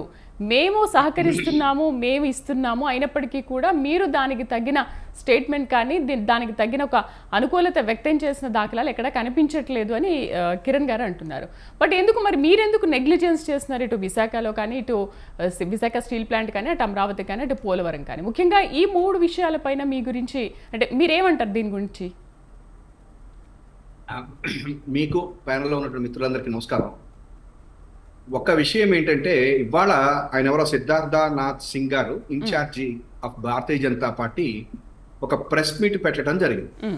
ఆ ప్రెస్ మీట్ లో పక్కన కూర్చున్నటువంటి పక్కన ఉండేటువంటి మామూలు తెలుగుదేశానికి సంబంధించినటువంటి ఇంతకుముందు బాగా మాకు తెలుసు, టీవీ ఛానల్స్ లో కూడా మోడీ గారిని తిట్టకుండా తిడుతుండేవాళ్ళు. మేము అడ్డం పడుతుండేవాళ్ళం కాంగ్రెస్ లో ఉన్నా కూడా, ఎందుకంటే అట్లా మనుషుల్ని, ముఖ్యమంత్రిని, ప్రధానమంత్రిని ఆ రకంగా తిట్టకూడదు అనేటువంటి వాళ్ళు కూర్చున్న తర్వాత సిద్ధార్థనాథ్ సింగ్ గారు ఏమన్నారంటే, నాకు ఇచ్చారు ఇది అని చెప్పారు. ఇట్లా మాట్లాడమన్నారనా ఎట్లా కాదు కానీ నాకు వాట్ టు ఏదో అది చెప్పి నేను చెప్తున్నాను అని చెప్పి దాంట్లో ఆయన తీసుకొచ్చినటువంటి మెయిన్ ఇష్యూ పోలవరం, అమరావతి. ఇవాళ అమరావతి కడతాము అని చెప్పారని 2014 నుంచి 19 వరకు ఆ పార్టీని గెలిపించారు. అప్పుడు కూడా ఇదే 3 పార్టీలు వచ్చినాయి. అప్పుడు కూడా డబుల్ ఇంజన్ సర్కారు, అక్కడ మోడీ, ఇక్కడ బాబు. అప్పుడు బాగుంటుంది, మా బాబు మోడీ జోడీ అని చెప్పనని కూడా చెబితేనే ప్రజలు అప్పటికి ఒక హామీ ఏదైతే ఉందో ఆ హామీలను నమ్మి కొంత ఇవ్వటం జరిగింది. ఆ దానికి తగ్గట్టుగా చంద్రబాబు గారు, అక్కడ మోడీ గారు గెలిచారు. అయితే మొదట ఏంటంటే, ఇందాక ఆయన మా శ్రీనివాస చౌదరి గారు చెప్తున్నారు, ఆ రోజున రుణమాఫీ ఎందుకు చేయలేదు, లేకపోతే మీరు ఇచ్చిన హామీలు ఎందుకు చేయలేదంటే రెవెన్యూ లోటు వచ్చింది అని చెప్తున్నారు ఆయన. కానీ రెవెన్యూ లోటు వస్తుంది, లేకపోతే అసలు మన దగ్గర ఉన్నటువంటి ఖజానాలో ఎంత ఉంది అనేటువంటి తెలియకుండా 87,000 కోట్ల రూపాయలు రుణమాఫీ చేస్తానని చెప్పారని విజనరీ సీనియర్ నాయకుడు, 14 అప్పటికి 9 సంవత్సరాల ఎక్స్పీరియన్స్ ఉన్నాయని చెప్పాడు. దాన్ని అందరూ నమ్మారు, ఆ ఇద్దరు కూడా. సరే, జనసేన ఆయన ప్రశ్నిస్తానన్నాడు. ఇవన్నీ జరిగినాయి. అయితే 50,000 రూపాయలు ఇచ్చాము, అంతకు మించి రుణమాఫీ ఏముంది అని చెప్పన్నారు, అయిపోయింది. తర్వాత ఆయన చెప్తున్నారు, ఆ రోజుల్లో కరువు కాటకాలు విపరీతంగా ఉండేవి, ఎప్పుడు కూడా వర్షాలు పడకపోయినందుకు కారణం ఇప్పుడు ఆయన చెప్తున్నారంటే అన్ని ప్రాజెక్టులు జలయజ్ఞం అన్ని కట్టేశాము అని చెప్తున్నారు. సరే, మరి అవన్నీ కట్టేసి అంతటి చేసేస్తే మరి 151 సీట్లు జగన్మోహన్ రెడ్డి గారికి ఎట్లా ఇచ్చారు? అంత బ్రహ్మాండమైనటువంటి స్వర్ణయుగం కదా. అంటే ఆ రోజున అమరావతి గురించి ఒక మాట ఆ రోజు తెలుగుదేశం పార్టీ చంద్రబాబు నాయుడు గారు చెప్పారు, మనకు ఒక్క రూపాయి కూడా అమరావతి కోసం వీళ్ళు ఇవ్వట్లేదు, మోసం చేశారు, ఈ కేంద్ర ప్రభుత్వం మోసం చేసింది, నరేంద్ర మోడీ గారు మళ్ళీ మోసం చేశాడు అని చెప్పని డైరెక్ట్ గా చెప్పినటువంటి వ్యక్తి ఎవరంటే అమరావతి విషయంలో నారా చంద్రబాబు నాయుడు గారు.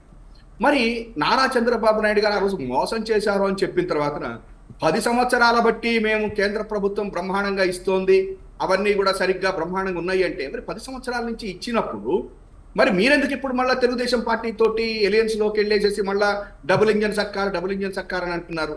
అంటే ఇంకొక విషయం కూడా చెప్తారు. మొన్ననే బడ్జెట్ వచ్చిన 2వ రోజున మళ్ళీ పేపర్ పేరు కూడా చెప్పొచ్చు, ఎందుకంటే వారే రాశారు, ఈనాడు పేపర్లో రాశారు, మోసం ప్రతిసారి బడ్జెట్లో ఆంధ్రప్రదేశ్కి మోసం, ఎప్పుడు కూడా కేంద్ర ప్రభుత్వం సీతకన్నే, మనకేమీ ఇవ్వట్లేదు అని వాళ్ళే రాశారు. మరి ఇవన్నీ ప్రజలకి మీరే చెప్పి ఇవాళ వచ్చేసేసి మేము అన్ని బ్రహ్మాండంగా ఇచ్చాము, మేము చేశామంటే ఇక వాళ్ళ విజ్ఞతకే వదిలేసేయాలి. అది ఏంటనేది ప్రజలు చూస్తారు. నెంబర్ 2 పోలవరం ప్రాజెక్ట్ అనేటువంటిది బహుళార్థ సాధక ప్రాజెక్టు, కేంద్ర ప్రభుత్వం చేయాల్సినటువంటి ప్రాజెక్ట్. సరే, ఆ రోజున దేనికోసమైనా కానివ్వండి, కేంద్ర ప్రభుత్వం ఇచ్చిందా లేకపోతే చంద్రబాబు గారు తీసుకున్నారా పక్కన పెట్టేస్తే, ఆ కాంట్రాక్టర్ ట్రాన్స్ట్రాయిని మార్చాలి అని చెప్పి స్పెషల్ ఫ్లైట్లో నాగ్పూర్ వెళ్ళి అక్కడ ఉన్నటువంటి భారతీయ జనతా పార్టీ యొక్క మంత్రి గారిని కలిసి తీసుకుని వచ్చి కాంట్రాక్టర్లు మార్చింది కూడా చంద్రబాబు నాయుడు గారి. అప్పుడు ఆ రోజు నేను జగన్మోహన్ రెడ్డి గారు దీని గురించి మాట్లాడాను.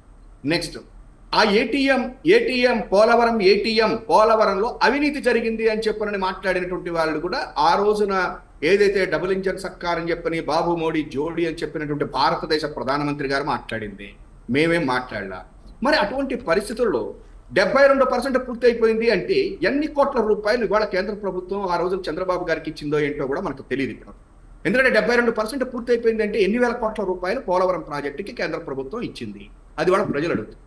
ఇక నెక్స్ట్, ఇవాళ ఎయిమ్స్ లేకపోతే ఇవన్నీ ఎట్లా ఉంటుందంటే, తాతకు శుద్ధులు చెప్పారని చెప్పినట్టు ఈ యొక్క భారతీయ జనతా పార్టీ వచ్చి 10 సంవత్సరాలైంది. నరేంద్ర మోడీ గారు చేయవలసినంతగా ఆయన చేసుకుంటూ పోతాడు. డెఫినెట్గా ఏ ప్రభుత్వం వచ్చినా ఏ నాయకుడైనా తను చేస్తూ పోతాడు. కాకపోతే ఏంటంటే ఇవాళ రోజున వందే భారత్ రైలు వేసాను అని చెప్పంటే ముందర అంతకుముందు పట్టాలు వేసినటువంటి ప్రభుత్వాలు ఉన్నాయి కదా, అవి వేసేకే కదా నువ్వు వందే భారత్ ట్రైన్ తీసుకురాగలిగేది. కాబట్టి ప్రతి ప్రభుత్వం కూడా ఏదో ఒకటి చేసింది. మేము వచ్చాకే ఇవాళ రోజున కరెంటు స్తంభాలు వచ్చినాయి, మేము వచ్చాకే రైలు పట్టాలు వేసాం అనేటువంటిది ప్రజలు ఎట్టి పరిస్థితులను కూడా నమ్మరు, నవ్వుకుంటారు. ఇవాళ ఆంధ్రప్రదేశ్కి వచ్చేసరికల్లా అమరావతి, పోలవరం ఈ రెండు ఆయన సిద్ధార్థనాథ్ సింగ్ గారు చెప్పిన దాంట్లో కూడా ఇంకొక 5 సంవత్సరాలు పడుతుంది అని చెప్పాడు. ఆయన క్లియర్గా చెప్పేశారు. With in another 5 years delivery చేస్తాము అని చెప్పాడు. దాన్ని బట్టి ఇప్పుడు ఈ 2 పార్టీలు కూడా రాష్ట్ర ప్రజలకి డెఫినెట్గా సమాధానం చెప్పాలి, 3 పార్టీలు కూడా. ఎందుకంటే అమరావతి మరి చంద్రబాబు నాయుడు గారు 2014 నుంచి 19 వరకు కట్టేసేసి ఉంటే మరి ఇంకా అమరావతి కట్టంది ఏంటి? అమరావతిలో ఇప్పుడు ఇందాక మా శ్రీనివాస్ చౌదరి గారు చెప్తున్నారు, నేను కట్టిన బిల్డింగుల్లో కూర్చొని పరిపాలన చేస్తున్నాను. మరి ఇంకేం మిగిలింది అక్కడ? ఇంకక్కడ ఏం మిగిలింది? మీరు అన్ని కట్టేశారు కదా, మీరే చెప్తున్నారు అన్ని కట్టేశామని. ఇంకేం మిగిలింది అక్కడ? పోనీ కట్టలేదు అని చెప్పంటే ఇంకో 5 సంవత్సరాలు పడుతుందని ఆయన సిద్ధార్థనాథ్ సింగ్ గారు చెప్తున్నారు. పోలవరంలో తప్పులు జరిగినాయి అంటున్నారు. పోలవరంలో ఏం తప్పులు జరిగినాయి ఏంటి? కాంట్రాక్టర్లను ఎందుకు మార్చారు? ఇవన్నీ మీరు 2014 నుంచి జరిగిపోయింది. సరే, ఇప్పుడు మీరు ఎంత డబ్బు ఇచ్చారు కేంద్ర ప్రభుత్వం? ఏం జరిగింది?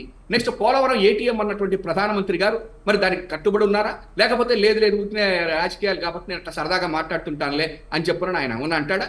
లేకపోతే ఇవాళ పోలవరం ఇంకో 5 ఏళ్ళు పడుతుంది అని చెప్పని డైరెక్ట్ గా సిద్ధార్థనాథ్ అందుకే కూటమిగా ఏర్పడిన తర్వాత మేము ఇవన్నీ మళ్ళీ పునః ప్రారంభిస్తామని కూడా మాట్లాడారు. స్టీల్ ప్లాంట్ కరెక్ట్ అండి, మీరు అంటున్నది కరెక్టే.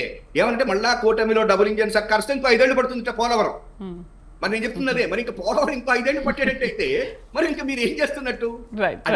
బ్రేక్ తీసుకుందాం, మళ్ళీ మాట్లాడదాం, మళ్ళీ మీ దగ్గరికి వస్తాను. షార్ట్ బ్రేక్ తీసుకుందాం. Stay with us.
Welcome back. Srinivas గారు ఏమంటారు? 2014 నుంచి మీరు పరిపాలించారు, బట్ పరిపాలించినప్పటికీ కూడా మీరు అనుకుంటున్న ఇవన్నిట్లో కూడా ఎక్కడ ఏది కంప్లీట్ కాలేదు. రైతుల దగ్గర నుంచి అన్ని వేల ఎకరాల భూములు తీసుకున్నారు, అన్నీ చేశారు, కానీ తీరా చేద్దామనే టైంకి ఏదో ఒక అడ్డంకి. మరి మీరెందుకు పూర్తి చేయలేకపోయారు? అంటే అప్పుడు కేంద్ర సహకారం లేదు, కానీ ఇప్పుడు మాత్రం కూటమిగా ఏర్పడిన తర్వాత మేము ఖచ్చితంగా అమలు చేసి తీరుతామని అంటున్నారు. మరి ఎందుకు చేయలేదు అప్పుడు మీరు? శ్రీదేవి గారు, కేంద్ర సహకారం లేదని నేను చెప్పట్లేదండి. కేంద్ర సహకారం చేయగలిగింది కాబట్టి అమరావతిలో కొంత మీకు 2500 కోట్ల పైచీలకి ఇస్తే రాష్ట్ర ప్రభుత్వం దగ్గర సెక్రటరియట్ కానీ, అలాగే అసెంబ్లీ కానీ, శాసనమండలి కానీ, హైకోర్టులు కానీ కొంత కేంద్ర సహకారం లేకుండా ఏం చేయవు. గతంలో అమరావతి నిర్మాణాలు కూడా సహకరించారు. అలాగే ఈరోజు పోలవరానికి కూడా నిధులు ఇచ్చారండి, అనుమానం ఎక్కర్లి. పోలవరం పూర్తి చేసింది, యూసీలు ఇచ్చిందో ఆలస్యం అయిండొచ్చు అటు ఇటుగా, అంతేగాని డబ్బులు అయితే వచ్చినాయి కాబట్టే పూర్తి చేయగలిగాం. మేము కొంత ఆలస్యం అవటం, రెండు ఎవరైనా సరే చిన్న ఇల్లు కట్టాలన్నా కనీసం 3-4 ఏళ్ళు పడతా ఉంది. అంత పెద్ద నవనగరాలు నిర్మించాలంటే ఖచ్చితంగా ఏళ్ళు పడతాయి. ఖచ్చితంగా మేము ఒక ప్లాన్ అనుకున్నాం. దాంట్లో యూనివర్సిటీలు, హెల్త్ కార్నర్లు, ఇండస్ట్రీ లేరు, సెమీ ఇండస్ట్రీ లేరు, ఎలక్ట్రానిక్ సిస్టమ్స్, అలాగే జాతీయ అంతర్జాతీయ ఐటీ కంపెనీలు, పెద్ద ఎత్తున ఒక రకమైన ఇండస్ట్రీ పరంగా నవనగరాలు నిర్మించి సంపద సృష్టించాలనుకున్నాం. ఆ ప్లాన్ లో భాగంగా ముందుకెళ్ళాం. సిఆర్డి అందుకే ఏర్పాటు చేసాం. రైతులు అందుకే ఎటువంటి ఇది లేకుండా డబ్బులు కలిగారు, భూములు కలిగారు. వాటికి కౌలు రూపాయలు కూడా తిరిగి చెల్లించాల్సిన అవసరం ఉంది. కాబట్టి కౌలు కూడా ఇవ్వలేని పరిస్థితి రాష్ట్ర ప్రభుత్వం ఉంది. అయినా పూర్తి స్థాయిలో ప్రజలు ప్రభుత్వాన్ని నమ్మించిన భూములకు న్యాయం చేయాల్సిన బాధ్యత మాకు ఉంది కాబట్టి మేము చేయగలిగినంత వరకు చేయగలిగామమ్మా. కొంత కొత్త రాష్ట్రం కాబట్టి, విడిపోయిన రాష్ట్రం కాబట్టి, రోడ్డు బడ్జెట్ ఉండొచ్చు కాబట్టి గతంలో మేము ఉన్న అనేక అంశాలపైన అమలు చేయడానికి ముందుకెళ్ళాం. కాకుండా గతంలో రాజకీయ విమర్శలు చేస్తుండొచ్చు, ఎందుకంటే మేము కూడా చేసాం. మేము కూడా రాష్ట్రంలో ప్రత్యేక హోదా పైన బీజేపీ వారితో మేము బయటకు వచ్చాం. అప్పుడు మేము కూడా రాజకీయ విమర్శలు చేసాం, వాళ్ళు రాజకీయ విమర్శలు చేశారు. అయితే రాజకీయాల్లో ఎవరు శాశ్వతలు ఉండరు, శాశ్వత మిత్రులు ఉండరు. అలాగే రాష్ట్ర వ్యాప్త అవసరాల దృష్ట్యా, రాష్ట్ర ప్రయోజనాల దృష్ట్యా ఈరోజు 3 పార్టీలు కలిసాయి కాబట్టి ఖచ్చితంగా మేము అమరావతికి కట్టుబడి ఉన్నాం, అలాగే పోలవరానికి కట్టుబడి ఉన్నాం. ఖచ్చితంగా పార్టీలు అధికారంలోకి వచ్చిన వెంటనే మెగా ప్రాజెక్టులుగా తీసుకొని అవి పూర్తి చేయకపోతే రాష్ట్ర పరిస్థితి, రాష్ట్ర భవిష్యత్తు కూడా అంధకారంలో పరిస్థితి ఏర్పడతా ఉంది. కాబట్టి ఖచ్చితంగా వాటిని ప్రయారిటీ తీసుకుంటాం. మమ్మల్ని ఓడించడానికి కారణం, మేము ఓడిపోవడానికి కారణం వేరే ఉన్నాయమ్మా. జగన్మోహన్ రెడ్డి గారు ఇచ్చిన అనివిగాని హామీలు, ఆయన ఇస్తానన్న జాబ్ కార్డులు, అదే మద్య నిషేధాలు, చాలా అంశాలు ఉన్నాయి. ఇలా అనేక అంశాలు పెంచుకుంటే అది ఎవరా మేలెత్తు ఉంటుంది. ఇక డిబేట్ కూడా టైం సాలదు. ఎందుకంటే ఆయన ఇచ్చిన 750 హామీల్లో 99% చేయకుండా 1% మాత్రం చేశారు. దాని రివర్స్ టెండరింగ్ లో జగన్మోహన్ గారు ప్రస్తుతం సభలో చెప్తున్నారు 99% మేము పూర్తి చేసాం, 1% ఏమైనా చెప్పరు. అందుకే మేమంటే 1% చేశారు, 99% చేయలేదని రివర్స్ టెండరింగ్ లో భాగంగా ఆయన చేశారనే విషయం మీకు చెప్తున్నాం. కాబట్టి భవిష్యత్తులో తెలుగుదేశం పార్టీ, జనసేన, బీజేపీ ఏదైతే రాష్ట్ర ప్రయోజనాల కోసం కలిసాయో వాటి విషయంలో no more compromise. Janasena, Telugudesam Party, BJP వాళ్ళు మాటలు ఇచ్చారు, మాట తీసుకున్నాము. ఖచ్చితంగా ముందుకు రాష్ట్ర అభివృద్ధి కోసం ముందుకెళ్తాం. దీంట్లో ఎవరు ఎన్ని విమర్శలు చేయొచ్చు, రాజకీయ చేయొచ్చు, తప్పే ఉంది. ఇప్పుడు వైఎస్ఆర్సీపీ వాళ్ళు కూడా 5 ఏళ్ళు పరిపాలించారు. వాళ్ళు ఏం చేశారని ట్రేడ్ మార్క్ లేదు వాళ్ళకి. మేమైనా సచివాలయం కట్టామో, పోలవరం కట్టామో చెప్పుకోగలుగుతున్నాం. వాళ్ళు చేయగలిగింది ఏమీ లేదు కదా. రాజధాని పేరుతో రాష్ట్ర ప్రజలు 3-5 ఏళ్ళు గడిపేశారు. చివరికి అప్పులు కుప్పలు చేసి పెట్టారు. వీటన్నిటి కూడా పరిశీలించుకోవాల్సిన బాధ్యత ఉంది. రాష్ట్రంలో లా అండ్ ఆర్డర్ సరిగా లేదు. పూర్తి స్థాయిలో రాష్ట్రం కుదేలు అయిపోయింది. 30-40 ఏళ్ళు ఎన్నికలు వెళ్ళిపోయాం. సిఆర్టీతో భూములన్నీ కూడా చివరికి ఒక రకంగా చెప్పాలంటే అన్ప్లాన్ సిటీలుగా మారిపోయినాయి. వీటన్నిటి కూడా చక్కబెట్టాల్సిన బాధ్యత ఉంది. దీనికి కేంద్ర ప్రభుత్వ సహకారం, రాష్ట్ర ప్రభుత్వ సహకారం ఒకరు సహకరించకుండా మాత్రం ఎట్టి పరిస్థితుల్లో ముందుకు పోయే పరిస్థితి లేదు. అయితే ప్రభుత్వాల పరంగా జగన్మోహన్ రెడ్డి గారు కూడా అనేక సహకారం అందించారు బీజేపీ ప్రభుత్వ ధర్మం. దాంతో ఆయన తీసుకొని అదే జలశక్తి నిధులు తీసుకురాలా, ఏమయ్యో తెలియదు, సర్వశిక్షా నిధులు ఏమయ్యో తెలియదు, అలాగే ఎనర్జీ ఫండ్స్ ఏమయ్యో తెలియదు, కేంద్ర ప్రభుత్వం ఆయుష్మాన్ భవన్ నిధులు ఏమయ్యో తెలియదు. వీటికన్నీ వేరే పేర్లు పెట్టుకున్నారు, విలేజ్ క్లినిక్లని, నాడు నేడు స్కూల్ అని, అదేంటో ఇంకా విలేజ్ స్కూల్ కాకుండా చాలా అంశాలు పెట్టారు. అవన్నీ వీళ్ళ కేంద్ర ప్రభుత్వ నిధులతో రాష్ట్ర ప్రభుత్వం స్టిక్కర్లు వేసుకొని వ్యాపారం చేసుకున్న విషయం కూడా పత్రికల్లో పేపర్లు చూసాం. కాబట్టి మేము అటువంటి నిధుల్ని ఖచ్చితంగా ఈరోజు గ్రామ స్వరాజ్యం కోసం వచ్చిన ఎన్ఆర్జీఎస్ నిధుల్ని 100% ప్రజలకు అందించాలి. అది గాంధీ గారి స్వరాజ్యం. అది లేకుండా చేసి సర్పంచ్, ఉప సర్పంచ్ చివరికి రాజీనామా చేసే పరిస్థితి రాష్ట్రంలో కనబడుతుంది. కాబట్టి ఇటువంటి సమాజం అవసరం లేదు. గ్రామ స్వరాజ్యం ఎప్పుడు బాగుండాలి, ప్రజలు బాగుండాలి. త్రాగునీరు, సాగునీరు అనేది ప్రామాణికం. దాన్ని ముందు అమలు చేసిన బాధ్యత ఉంది. కాబట్టి రాష్ట్ర వ్యాప్తంగా 3 పార్టీలు తీసుకున్న ఉమ్మడి మేనిఫెస్టో, కామన్ మినిమం ప్రోగ్రామ్ తో ముందుకెళ్లే పరిస్థితి ఈరోజు మేము యువ కమిటీలో భాగంగా ఆలోచిస్తున్నాం. కాబట్టి రోజు అధికార పార్టీ ఉలిక్కి పడతా ఉందంటే వీళ్ళు వచ్చిన తర్వాత ఖచ్చితంగా రాష్ట్ర అభివృద్ధి చెందుతుంది. మళ్ళీ మనకు ఆలోచన లేదు, మళ్ళీ మనం గెలవలేని పరిస్థితులు ఉన్నాయి. కాబట్టి ఈరోజు మా మీద వరచల్లడానికి, దాడి చేయడానికి ప్రయత్నాలు చేస్తున్నారు. కానీ ఏవి కూడా ప్రజలు నమ్మే పరిస్థితి లేదు. మేము 100% గెలవబోతున్నాం చెప్తున్నాం. మళ్ళీ కూడా 160+ ఉగాది సందర్భంగా చాలా సందర్భంగా మేము మాట్లాడుకున్న అంశాలు ఏంటంటే పెద్ద ఎత్తున రాష్ట్రంలో మార్పు వచ్చింది. మోడ్ ఆఫ్ ది స్టేట్ మారింది. ప్రజలు ఆశీర్దిస్తున్నారు. ఈ పొత్తుని ఖచ్చితంగా గెలుస్తున్నాం అనే విషయాన్ని, నమ్మకాన్ని, ధైర్యాన్ని, విశ్వాసాన్ని రాష్ట్ర ప్రజలు ఇచ్చారు. అందుకే మా సభలు సక్సెస్ఫుల్ అవుతున్నాయి. జగనన్న గారి బస్సు యాత్ర ఏమవుతుందో మీరు చూస్తున్నారు. బస్సు ఆగా మెగా స్పీడ్ వెళ్ళిపోతా ఉంది, ఎక్కడ ఆగట్లేదు. సభలు సక్సెస్ఫుల్ అయితే అధికారంలోకి వచ్చేస్తారనుకుంటున్నారా? సభలు సక్సెస్ఫుల్ అయితే అధికారంలోకి వచ్చేస్తారనుకుంటున్నారా? మంచి మంచి మంచి ప్లేస్ చేశారు. మేము మా సభలు చూడండి, మిట్ట మధ్యాహ్నం 42 డిగ్రీలు ఉండగా ఎండల్లో మా బాబు గారు యువకుల్లాగా పనిచేస్తారు. మా జగన్మోహన్ రెడ్డి గారు సాయంత్రం పొద్దు ఊగిన తర్వాత చీకట్లో మద్యం సభకి, మా సిద్ధ సభకి మద్యం ఇప్పించి కూర్చొని సభ జరుగుతుంది. అయినా ఉండట్లా. ఎండ ఏంటంటే సభలు జరిగినంత మాత్రం ఎలక్షన్లు గెలుస్తారని కాదమ్మా. మూడ్ ఆఫ్ ది స్టేట్ ఈ రోజు మీరు చూడండి, ఏ వర్గం వైఎస్ఆర్సీకి ఓట్లు వేస్తారు చెప్పండి? ఎస్సీ ఎస్సీలు వేస్తారా, బీసీలు వేస్తారా, మైనార్టీలు వేస్తారా, ఉద్యోగులు వేస్తారా, నిరుద్యోగులు వేస్తారా, మహిళలు వేస్తారా, తాగుబోతులు వేస్తారా? ఎవరు వేసే పరిస్థితి లేదు. ఎందుకంటే ఎవరికి ఎటువైపు న్యాయం జరిగితే వాళ్ళు ఓట్లు వేస్తారు కదా. సరే అంటే అప్పుడు అమరావతి నిర్మాణం మీరు పూర్తి చేయలేకపోయారు కాబట్టి మీరు అప్పుడు అధికారంలోకి రాలేకపోయారు. అందుకని ఇప్పుడు అమరావతి మీదే చాలా స్పెషల్ ఫోకస్ పెట్టారు. జేఏసీ సభ్యులందరితో కూడా మాట్లాడుతున్నారు. అండ్ అధికారంలోకి రాగానే ఖచ్చితంగా అమరావతి నిర్మాణాన్ని శరవేగంగా పూర్తి చేస్తామని చెప్తున్నారు. మీరు చెప్తున్నారు అండ్ పొద్దున ప్రెస్ మీట్లో ఆయన కూడా మాట్లాడారు ఇదే విషయాన్ని. సో అందుకని ఇప్పుడు స్పెషల్ ఫోకస్ అమరావతి మీద పెట్టారా? అంటే అమరావతి మీద స్పెషల్ ఫోకస్ పెట్టారా? అంటే అమరావతి కావాలి అనుకునే వాళ్ళు టీడీపీకి ఓటేస్తారు, అమరావతి వద్దు అనుకునే వాళ్ళు టీడీపీకి వ్యతిరేకంగా ఓటేస్తారు. మీరు గమనించండి, రాష్ట్రంలో అన్ని రాజకీయ పార్టీలు ఇంక్లూడింగ్ కాంగ్రెస్ తో కూడా కలిపి ఒక వైఎస్ఆర్సీపీ తప్ప అందరూ కూడా అమరావతి రాజధాని కట్టుబడి ఉంది. అమరావతి రాజధాని నమ్ముతున్నారు కాబట్టి రాష్ట్ర ప్రజల మనోభావాలు దెబ్బతినే వ్యతిరేకంగా మేము పనిచేయం. ఆ రాజధాని పూర్తి చేయాలి, పోలవరాన్ని పూర్తి చేయాలి, స్టీల్ ప్లాంట్ ని కాపాడుకోవాలి. అనేక అంశాలపైన మెయిన్ ప్రయారిటీ. ఈరోజు రాష్ట్రం అప్పులు పాలు చేశారు, ఖజానా ఖాళీ చేశారు, పెన్షన్ ఇవ్వలేని పరిస్థితుల్లో ఉన్నారు. ఏమంటే వాలంటీర్లు అప్పులు పెట్టేస్తారు. ఇవన్నీ కూడా ప్రయారిటీ తీసుకొని రాష్ట్ర సంపదను కాపాడుకుంటూ అదేవిధంగా రాష్ట్ర ఆస్తులను వివిధ బ్యాంకులో తాకట్టు పెట్టేశారు. అది ఎందుకు పెట్టారో, ఆ డబ్బులు ఏమయ్యాయో, కాగడుకున్న ప్రశ్నలు సమాధానాలు ఏమొస్తాయో, ఈ డబ్బులు ఏమయ్యాయో తెలియదు. ఎందుకంటే 11,50,000 కోట్లు అప్పు చేసామన్నారు. జగన్మోహన్ గారు సాక్షాత్తం సిద్ధ సభలో 2,56,000 మేము పట్టణం నొక్కామన్నారు. మిగిలిన డబ్బులు ఏమయ్యా అంటే సమాధానం లేదు. ఆ డబ్బులు ఎక్కడ పోయాయంటే సమాధానం లేదు. పైగా ఈరోజు అభివృద్ధి ఏమైనా ఉందా? రోడ్లు వేసారా, భవనాలు కట్టారా, పెద్ద ఏదైనా ఇల్లు కట్టారా, పేదవాళ్ళకి ఇల్లు ఇచ్చారా, అన్నా క్యాంటీన్ సార్ కూల్చాడు, బారేశారు. మరి అభివృద్ధి లేని డబ్బులు ఏమయ్యాయి? ఇంత డబ్బులు ఇన్ని లక్షల రూపాయలు కోట్ల రూపాయలు ఇచ్చిన డబ్బులు ప్రజలకు ఇవ్వలేక అభివృద్ధి కనబడకుండా, లేదా ఇండస్ట్రియల్ డెవలప్మెంట్ కాకుండా, రాష్ట్ర అభివృద్ధి కాకుండా ఈ డబ్బులన్నీ ఎవరు కాకెత్తుకెళ్ళాయా? అది మా డబ్బు. కాబట్టి దీనిపైన ఖచ్చితంగా ఎన్క్వైరీ జరగాల్సి వస్తుంది. జగన్మోహన్ గారు ప్రభుత్వం సమాధానం చెప్పాల్సి వస్తుంది. దీని వెనక దాగున్న కలుగులు దాగున్న చాలా మంది తప్పుడు లెక్కలు రాసిన వాళ్ళు, లేదా తప్పుడు విధానాల ముందుకెళ్ళిన ఐఏఎస్ ఐపీఎస్ కూడా చివరికి సమాధానం చెప్పాల్సిన అవసరం వస్తుంది. ఇటువంటి సిచ్యువేషన్ లో ప్రయారిటీగా ఉన్నటువంటి రాష్ట్ర అవసరాల దృష్ట్యా, రాష్ట్ర ప్రయోజనాల దృష్ట్యా ప్రాథమికంగా ఉన్న అంశాలు ముందుకు తీసుకొని ఇరిగేషన్ ప్రాజెక్ట్ రైతులు కాపాడుకోవాల్సిన బాధ్యత మాకుంది. కాబట్టి ప్రయారిటీ ఇరిగేషన్ ప్రాజెక్టు ఉంటాయి విషయాన్ని కూడా మీకు తెలియజేస్తున్నాం. రైట్. కిరణ్ గారు, విశాఖ స్టీల్ ప్లాంట్ ప్రైవేటీకరణ పైన బీజేపీ వరాల జల్లు కురిపించింది. దాని అభివృద్ధికి కూడా మేము కృషి చేస్తాము, చేయూతను అందిస్తాము, లాభాల బాట వైపు తీసుకెళ్తాము. అండ్ అమరావతి కూడా కూటమిగా ఏర్పడ్డాం కాబట్టి తర్వాత అధికారంలోకి వచ్చిన తర్వాత శరవేగంగా వాటి పనులు పూర్తి చేస్తామని కూడా హామీ ఇచ్చారు. అంటే ఒకవేళ కూటమిగా ఏర్పడ్డారు, రాకపోతే అధికారంలోకి రాకపోతే అవన్నీ కంప్లీట్ చేయరా? ఆ హామీలని మీరు వెనక్కి తీసుకుంటారా?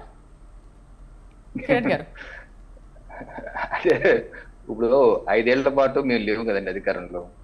అమరావతిలో ఎంత అభివృద్ధి జరిగింది ఇందాక స్టార్టింగ్ కూడా చెప్పా కదా. ఇప్పుడు సజ్జల రామకృష్ణారెడ్డి గారే గత 2 ఏళ్ల క్రితం ఆయన ట్విట్టర్ ఖాతాలో ఈ ట్వీట్ చేశారు, ఈ ఇమేజ్. దీనిలో వారు ఏమన్నారంటే, ఈ గత ప్రభుత్వ హయాంలో అమరావతికి మొత్తం ఖర్చు అయింది 8,572.19 కోట్లు ఖర్చు చేశారు గత ప్రభుత్వం. దీనిలో మౌలిక వసతుల కల్పనకే 5,674 కోట్లు ఖర్చు చేశారు. సజ్జల రామకృష్ణారెడ్డి గారే వారు ట్వీట్ చేశారు. సో ఇప్పుడు ఆ ఇచ్చినట్టు ఖర్చు అయిన 8,500 కోట్లు ఖర్చు అయింది కదా. ఈ 5 ఏళ్లలో 2019 నుంచి 2024 వరకు జగన్మోహన్ రెడ్డి గారి ప్రభుత్వం ఎంత ఖర్చు చేశారో చెప్పాలి కదా. చెప్తే అర్థమైపోతుంది ఏం చేశారని. ఏమి ఉండదు అక్కడ. కనీసం వాళ్ళు 4 వరుసల రహదారి కరకట్ట మీద, చంద్రబాబు నాయుడు గారి కరకట్ట మీద రోడ్డు వేయలేదు, నేను రోడ్డు వేస్తా అన్నది పోనీ అదేమైనా పూర్తి అయిందా? లేకపోతే హ్యాపీ హోమ్స్ మధ్యలో ఆగిపోయింది, అదేమైనా పూర్తి చేశారా? ఏది పూర్తి చేశారు? ఎంత ఖర్చు చేశారు? గతంలో చంద్రబాబు నాయుడు ముఖ్యమంత్రిగా ఉన్నప్పుడు కేంద్ర ప్రభుత్వం కొంత సహకరించింది. 2,500 కోట్లు ఇచ్చారు. తర్వాత హడ్కో నుంచి 4,000 కోట్లు రుణం ఇప్పించారు. సరే, పెట్రోల్ డీజిల్ మీద సెస్ తీసుకున్నాము. అలాగే తర్వాత ముంబై నుంచి కూడా లోన్స్ తీసుకుంటే తీసి కొంత నిర్మాణం చేశారు. ఈ రోజు వరకు భవనాలు ఉన్నాయి కూడా గత ప్రభుత్వం నిర్మించిన భవనాలే. అయితే ఈ 5 ఏళ్లలో వాళ్ళు ఏం చేయలేదు కదా. జగన్మోహన్ రెడ్డి గారు మాకు వద్దు, మాకు 3 రాజధానులు అని చెప్పేసి వారు ఏది చేయలేదు, అది చేయలేదు, ఏది చేయలేదు కదా. సో వచ్చేది మా ప్రభుత్వం వస్తే మేము చేయగలం ఏదన్నా. ఇందాక కూడా మీకు చూపించారు, కేంద్ర ప్రభుత్వం బడ్జెట్ 2022-23లో కూడా అర్బన్ అండ్ హౌసింగ్ డెవలప్మెంట్ దాంట్లో బడ్జెట్ కేటాయింపులు ఎలా బడ్జెట్ 4,000 కోట్లు కేటాయించి రాష్ట్ర ప్రభుత్వం డిపిఆర్ ఇమ్మన్నారని కూడా ఇందాక మీకు చూపించాను. మరి ఇప్పుడు డిపిఆర్ ఇవ్వలేదే. వాళ్ళే వద్దంటే కేంద్ర ప్రభుత్వం మాత్రం ఏం చేస్తారంటే, నెంబర్ 1. నెంబర్ 2, ఇందాక నేను చెప్పింది 2014 నుంచి 24 వరకు ఆంధ్రప్రదేశ్ రాష్ట్రానికి ఈ 10 సంవత్సరాల కాల పరిమితిని గతంలో స్వతంత్రం వచ్చినప్పటి నుంచి 2014 ఏ 10 సంవత్సరాల కాల పరిమితి అన్న పోల్చుకుంటే ఈ 2014 నుంచి 24 వరకు జరిగిన అభివృద్ధి అత్యంత వేగంగా అభివృద్ధి చెందింది ఆంధ్రప్రదేశ్ రాష్ట్రం అని చెప్పాను. అంతేగాని ఇక్కడ మనకు తార్ రోడ్లు లేవు, మేము కొత్తగా వచ్చేసాం, అక్కడ ఇక్కడ రైస్ లేదు, ఎలా భోజనం చేయాలో తెలీదు, భోజనం మొత్తం మోడీ గారు పెట్టారు, రైల్వే ట్రాక్లు లేవు, మోడీ గారు వేసారు, నేనేం అనలేదే. మనం చూడవలసింది 2014 ముందు 4,000 కిలోమీటర్ జాతీయ రహదారి అంటే ఇప్పుడు 10,000 కిలోమీటర్లు దాటింది. మరి స్వతంత్ర భారతదేశం నుంచి 2014 4,000 ఉన్నాయి అంటే సంవత్సరానికి 8,000 కిలోమీటర్లు అయినాయి. ఇది అవుతుంది అది. మరి అంత వేగంగా అభివృద్ధి అంటారా అంటారు దాన్ని? అలాగే రైల్వే ట్రాక్ విద్యుదీకరణ పూర్తిగా 100% కంప్లీట్ అయింది. చాలా రైల్వే ట్రాక్ చూడండి, కొత్త రైల్వే మార్గాలుగా నడుపురి శ్రీహాళహస్తి రైల్వే లైన్ కావచ్చు, లేకపోతే మచిలీపట్నం విజయవాడ గుడివాడ ఎలక్ట్రిఫికేషన్ అయిందా లేదా, డబుల్ ట్రాక్ అయిందా? నా చిన్నప్పటి నుంచి తిరుగుతున్నాను ఆ రూట్ లో. సింగిల్ ట్రాక్ విద్యుదీకరణ లేదు, అయిపోయే వాళ్ళం. బొగ్గు ట్రైన్ కూడా ఎక్కింది గుర్తు నాకు, అయిపోయేది. ఇప్పుడు మరి డబుల్ ట్రాక్ అయింది, విద్యుదీకరణ అయింది కదా, కనపడుతుంది కదా, అది ఈ కాలం పరిమితిలో అయింది కదా. అలాగే ఎయిర్పోర్ట్, గన్నవరం ఎయిర్పోర్ట్ 2014 ముందు వెళ్ళిన ఒకసారి చిన్న బస్ స్టాండ్ లాగా ఉండేది, షెడ్ లాగా. ఇప్పుడు ఎలా ఉంది అది? అది ఎవరో కాల పరిమితిలో అభివృద్ధి చేశారు? మోదీ గారి కాల పరిమితి. అది కడప కావచ్చు, తిరుపతి కావచ్చు, అలాగే రాజమండ్రి ఎలా ఉండేది గతంలో, ఇప్పుడు ఎలా ఉంది? మళ్ళీ ఇంకా అభివృద్ధి చేస్తారు. ఇంకా 500 కోట్లు ఇచ్చి ఇటీవల 3 నెలల క్రితం మళ్ళీ శంకుస్థాపన చేస్తారు, అభివృద్ధి చేస్తా. ఎన్ని వేగంగా జరిగిన అభివృద్ధిని మనం గుర్తించకుండా దానికి ఏదో వ్యంగ్యంగా మాట్లాడితే మనం ఏం చేయలేమండి. ఇంకోటి, విశాఖపట్నం నుంచి మీరు అడిగారు.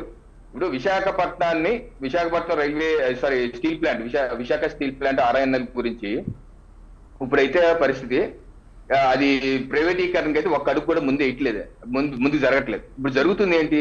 దాని పనితీరు ఎలా అభివృద్ధి చేయాలి, పనితీరుని ఎలా వేగవంతం చేయాలని దాని మీద, దానికి రా మెటీరియల్ తక్కువ రేటుకి ఎలా ఇవ్వాలి, దానికి క్యాపిటల్ బ్యాంకుల నుంచి రుణాలు ఏదైతే తీసుకున్నారో ఎక్కువ వడ్డీకి దానికి ఎలా తగ్గించాలి, రుణం ఏ రకంగా ఇప్పించాలి, వాళ్ళకి ఇబ్బంది లేకుండా 2 ఫర్నేస్లు క్లోజ్ అయిపోయినాయి, కట్టిన ఫర్నేస్ కూడా పనిచేయట్లేదు.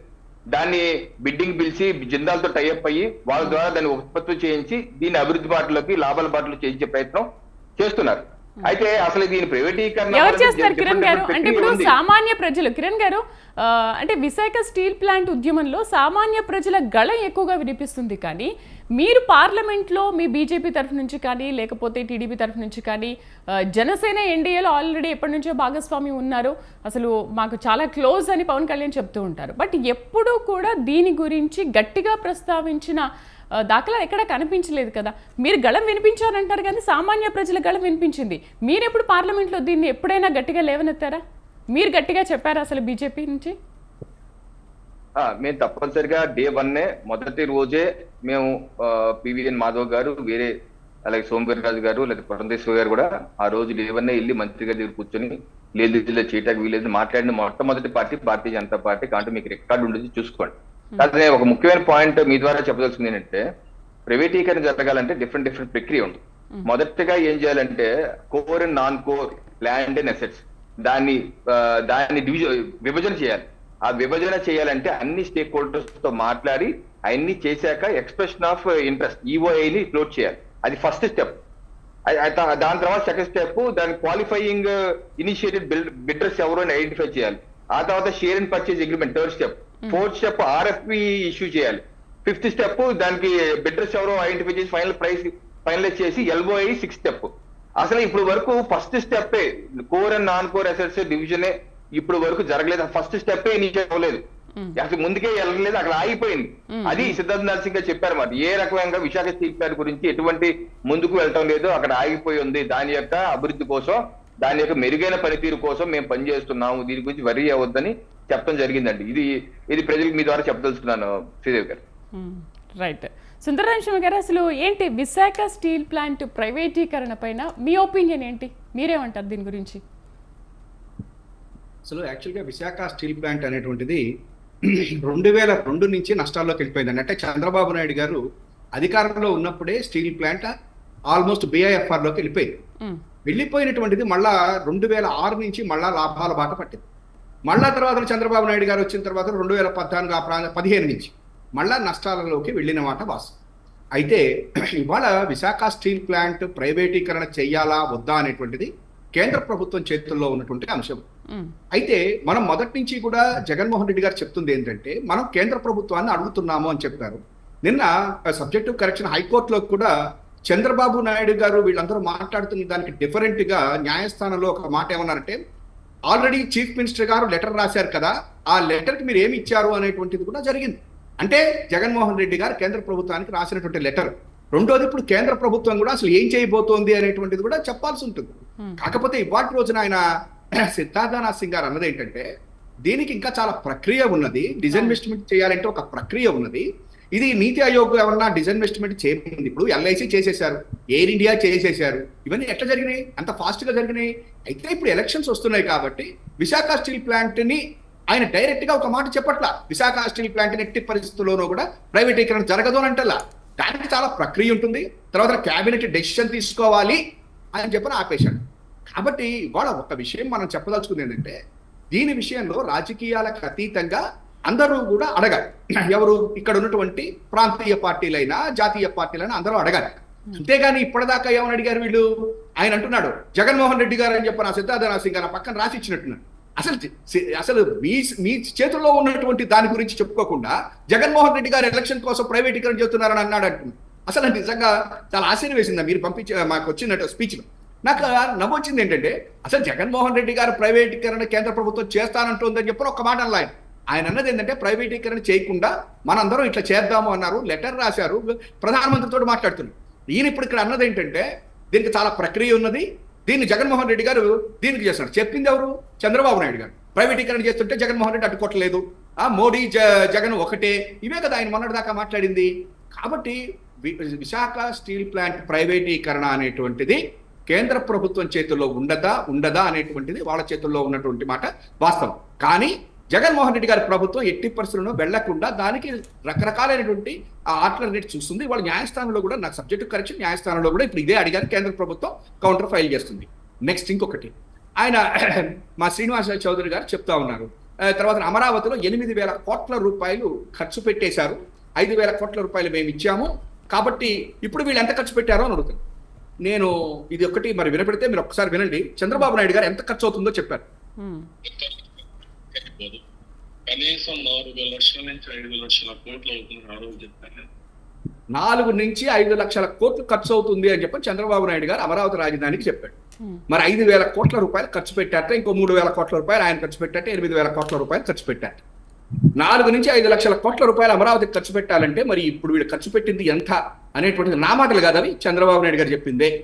కాబట్టి ఇవాటి రోజున అమరావతి అనేటువంటిది మనం తీసుకొచ్చి ఆ గోతిలో పోస్తూ ఉండాలి. అందుకని జగన్మోహన్ రెడ్డి గారు అన్నారంటే, విశాఖపట్నం అనేటువంటిది కనుక డెవలప్ చేస్తే, విశాఖపట్నంలో ఐటీ కానివ్వండి, పోర్ట్స్ కానివ్వండి, ఇవన్నీ డెవలప్ చేస్తే అక్కడ వచ్చేటువంటి డబ్బులు మనం సంపాదించుకున్నది అమరావతిలో ఖర్చు పెడితే బాగుంటుంది. కానీ అమరావతిలోనే మనం కూర్చుంటే గొయ్యిలో కూర్చున్నట్టు ఉంటుంది. కాబట్టి 3 ప్లేసుల్లోనూ చేయాలి అనేది ఒకటి. రెండోది, ఇవాళ హైదరాబాద్లో ఏం జరిగిందో అన్యాయం, అది మళ్ళీ అమరావతిలో జరగద్దు. దాన్ని ఇవాళ రోజున కాంగ్రెస్ పార్టీ సపోర్ట్ చేస్తుంది, బీజేపీ సపోర్ట్ చేస్తుంది అంటున్నారు. కానీ పవన్ కళ్యాణ్ గారు ఏమన్నారు? అది ఒక వర్గం రాజధాని, రాయలసీమ నుంచి వచ్చేవాడికి లేకపోతే ఉత్తరాంధ్ర వచ్చేవాడికి సెంటు భూమి దొరుకుతుందా? చంద్రబాబు గారు కూడా అదే చెప్పారు, ఒక్కొక్క ఎకరం 100 కోట్లు వెళ్ళిపోతుంది అన్నాడు. అంటే ఇంకెవరు కొనుక్కోగలుగుతారు? మరి ఉత్తరాంధ్రలో ఉన్నటువంటి వాడు, రాయలసీమలో ఉన్నటువంటి వాడు 100 ఎకరం ఉన్నది అనుకోండి ఫర్ ఎగ్జాంపుల్, ఇక్కడ 1 ఎకరం ఉంటే కూడా వాడి ముందు సమానం కాదు, 100 కోట్లు అయిపోతుంది. అంటే ఒక రకమైన నయా జమీందారులు తయారు చేసేటట్టుగా ఆ రోజున జగన్మోహన్ రెడ్డి గారు ఏం చెప్పారో అదే జరిగింది వాళ్ళ రోజున అమరావతి. నెక్స్ట్ ఇప్పుడు శ్రీనివాస్ చౌదరి గారు చెప్తున్నారు, నవనగరాలు కట్టేస్తాం అంటే ఏంటి? మొత్తం అక్కడనే పెడతారంట. Health club, wealth club, medical club అన్ని అక్కడనే మనం మొత్తం పెట్టేసుకుని ఇప్పుడు సంపాదించినటువంటి ఆ భూములు కొన్నటువంటి వాళ్ళందరూ మళ్ళా నయా జమీందారులు, గుత్తేదారులు అయిపోయి హైదరాబాద్లోగా ఆ హైటెక్ సిటీ దగ్గర భూములు కొనుక ఎట్లయితే కోట్ల రూపాయలు సంపాదించారో ఆ రకంగా అమరావతిలో మేమంతా కూర్చుంటాం, మీరందరూ సినిమా చూస్తుండండి అన్నట్టుగా ఉంది. అది నేనంటలేదే, అది పవన్ కళ్యాణ్ గారు అన్నారు.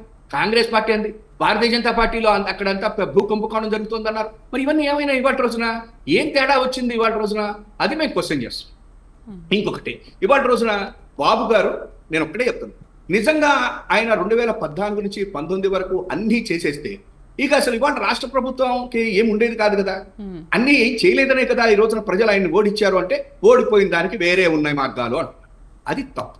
ఏంటంటే ఇవాళ చంద్రబాబు నాయుడు గారు ఇప్పుడు కూడా మళ్ళా అంటారు ఆయన అప్పులు చేసేశారు అని చెప్పిన. మరి ఇప్పుడు మళ్ళా మీరే చెప్తున్నారు కదా సూపర్ 6 అంటున్నారు. మీరు చెప్పినటువంటి దాని ప్రకారం ఎన్ని వేల కోట్లు కావాలి, అవన్నీ నుంచి ఎక్కడి నుంచి వస్తాయి అని అడిగితే సంపద సృష్టిస్తాం. ఎక్కడి నుంచి సంపద సృష్టిస్తావు? 2014లో నువ్వు ఇచ్చినటువంటి 87,000 కోట్ల రూపాయలు రుణమాఫీ చేయడానికి ఉన్న రెవెన్యూ డెఫిసిట్. మరి ఇవాళ రోజున కూడా అప్పులు ఉన్నాయని మీరే చెప్తున్నారు కదా. మరి శ్రీలంక అయిపోతుంది, సోమాలియా అయిపోతుంది అన్నారు కదా. ఈ యొక్క సంక్షేమ పథకాలు ఇవ్వటం మూలంగా సోమరిపోతులు అయిపోతున్నారు ప్రజలు అన్నారు కదా. పింఛన్లు ఇంటికి ఎందుకు వాళ్ళే వచ్చి తీసుకుంటారని చెప్తున్నారు కదా. పింఛన్లు రద్దు చేస్తామన్నంత ఇదిలో 10 సంక్షేమ పథకాలు రద్దు చేస్తామని అటువంటి ఇదిలో మీరు చెప్తూ ఇవాళ ఎలక్షన్స్ వచ్చేసరికి లేదు మేము కంటిన్యూ చేస్తామంటే ప్రజలు నమ్ముతారా? నెంబర్ 1. నెంబర్ 2, అప్పులు అంటే అప్పులు ఎవరు? ఇప్పుడు మీరు చెప్తున్నారు కేంద్ర ప్రభుత్వం యొక్క Right. ఒక నిమిషం కేంద్ర ప్రభుత్వం యొక్క సహకారం లేకుండా మేమేం చేయలేము అని శ్రీనివాస్ చౌదరి గారు మరి ఆ కేంద్ర ప్రభుత్వం మాకు సహకరించబట్టే కదా ఈజ్ ఆఫ్ డూయింగ్ బిజినెస్ లో ఫస్ట్ ఉన్నాం, ఎంప్లాయ్మెంట్ లో ఇవాళ ఉద్యోగ కల్పనలో ఫస్ట్ ఉన్నాం, మూలధన వ్యయంలో ఇవాళ ఫస్ట్ ఉన్నాం. అవన్నీ ఇచ్చినటువంటిది కేంద్ర ప్రభుత్వమే కదా.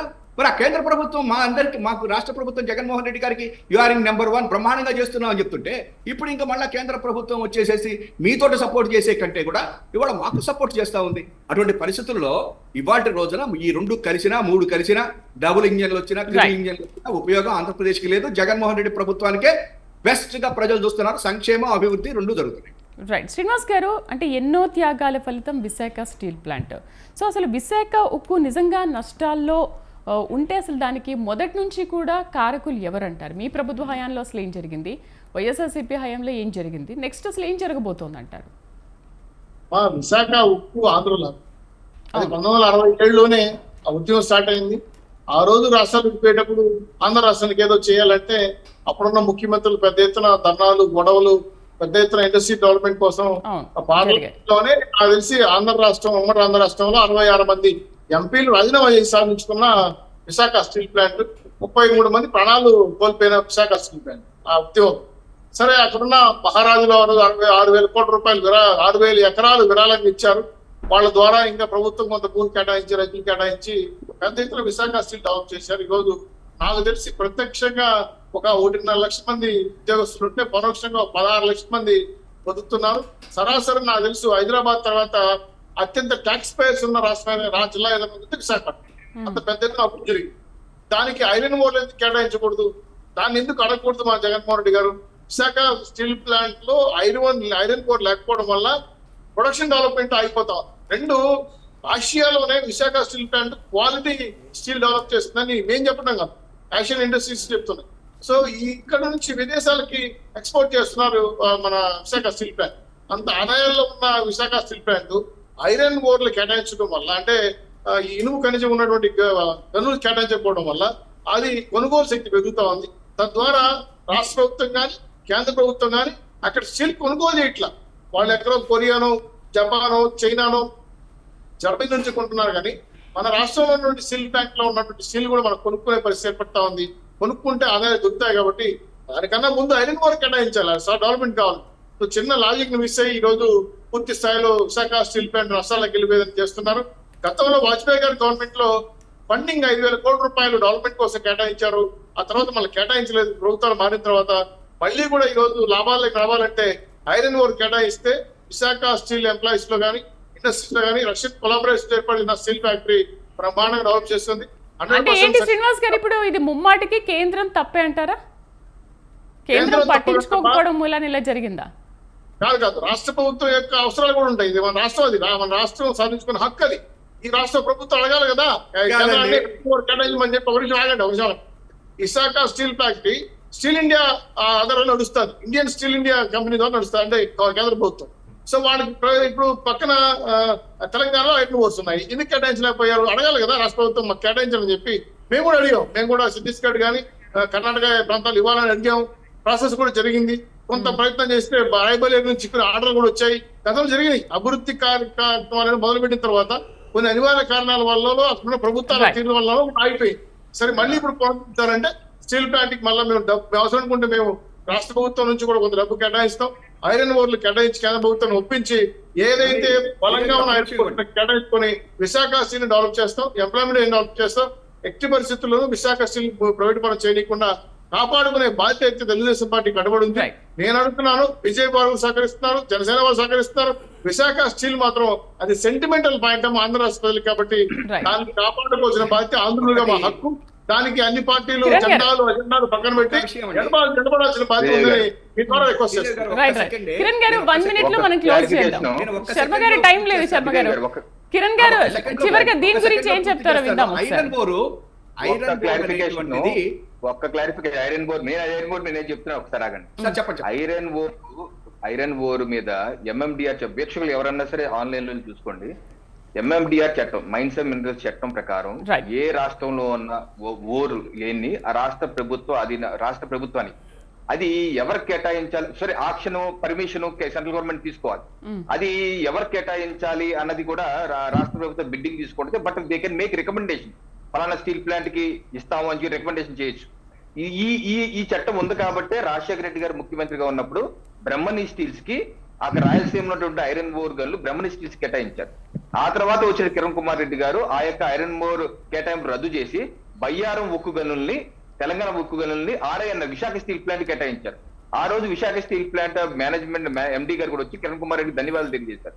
మేము ఎప్పటి నుంచో రాష్ట్ర ప్రభుత్వం నుంచి అడుగుతున్నాము కేటాయించమని, ఇప్పుడు వరకు కేటాయించలేన్నారు. తెలుగుదేశం పార్టీ ఎంపీ కనకమేరు రవీంద్రరాజు గారు మొన్న సమయంలో రైట్